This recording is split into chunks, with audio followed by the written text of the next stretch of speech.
আসসালামু আলাইকুম। আশা করি সবাই ভালো আছেন। আলহামদুলিল্লাহ।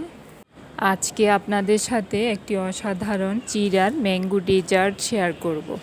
আশা করছি ভিডিওটি ভালো লাগবে। ভালো লাগলে আমার চ্যানেলটা সাবস্ক্রাইব করার অনুরোধ রইল। ফ্যামিলি অ্যান্ড ফ্রেন্ডসের সাথে শেয়ার করে চ্যানেলের সাথে থাকবেন, যাতে নতুন নতুন ভিডিওগুলো সহজে পেয়ে যান। চলুন তাহলে কথা না বাড়িয়ে ডেজার্টটা তৈরি করে নিই। এখানে কিছু সিজনাল ফ্রুটস নিয়েছি, কলা, ড্রাগন, আম। ফ্রুটসটা যার যার পছন্দ মতো নিতে পারেন। এখন আমি ড্রাগনটা কেটে নেব। ড্রাগন খোসার মধ্যে রেখে নাইফ দিয়ে এভাবে লম্বালম্বি করে প্রথমে কেটে নেব, পরে অপর পাশ থেকে আড়াআড়ি করে কেটে নেব। তাহলে খুব সহজে ছোট ছোট কিউব হয়ে উঠবে। এখন চামচের সাহায্যে খুব সহজে তুলে নেওয়া যাবে। দেখুন কত সহজে উঠানো যাচ্ছে। পরে আমি পিসগুলো আলাদা করে নেব। এখন আমি সেমভাবে আমটাকেও কিউব করে কেটে নেব। একইভাবে আমটাও উঠিয়ে নেব। একটা কলা সেমভাবে কিউব করে কেটে নিয়েছি। 2টি আম আলাদা স্লাইস করে কেটে নিয়েছি। এই আমগুলো ব্লেন্ড করে নেব। আমার এই গ্লাসটাতে 500 গ্রাম ধরে আমি এখানে 1 গ্লাস গরুর দুধ নিয়েছি। সাথে চিনিটা অ্যাড করে নিচ্ছি। আমার চিনির জারে সবসময় কয়েকটা লবঙ্গ রেখে দিই, যাতে পিঁপড়াটা না আসে।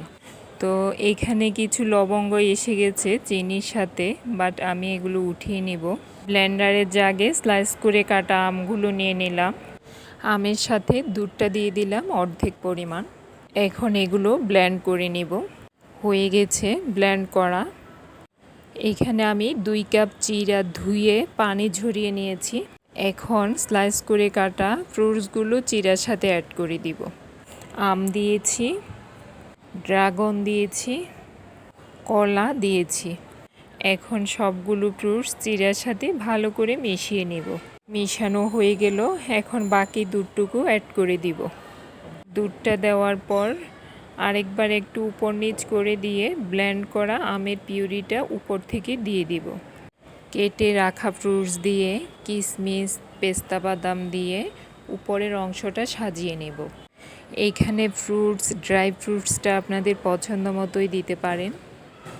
আমি বাসায় যা ছিল তাই দিয়েই করে নিলাম। হয়ে গেল আমার আম চিড়ার ডেজার্ট। খুব সহজে সিজনাল ফল দিয়ে তৈরি করতে পারেন। সকাল বিকেলের নাস্তায় খুবই স্বাস্থ্যকর একটি ডেজার্ট। ছোট বড় সবাই পছন্দ করবে। কালারফুল ফ্রুটস দেখতে যেমনটা লোভনীয় সুন্দর হয়েছে, খেতে কিন্তু অসাধারণ টেস্ট হয়েছে। আশা করছি ভিডিওটি ভালো লেগেছে। ভালো লেগে থাকলে আমার চ্যানেলটা সাবস্ক্রাইব করার অনুরোধ রইল। আর যারা সাবস্ক্রাইব করেছেন তাদেরকে অসংখ্য অসংখ্য ধন্যবাদ। ভিডিও শেষে একটা লাইক কমেন্ট করতে ভুলবেন না। আপনাদের একটা লাইক ইভেন কমেন্ট আমাকে অনেকটাই অনুপ্রাণিত করে, নতুন কিছুতে উৎসাহ যোগায়। আজ এখানেই শেষ করলাম। সবাই ভালো থাকবেন। আল্লাহ হাফেজ।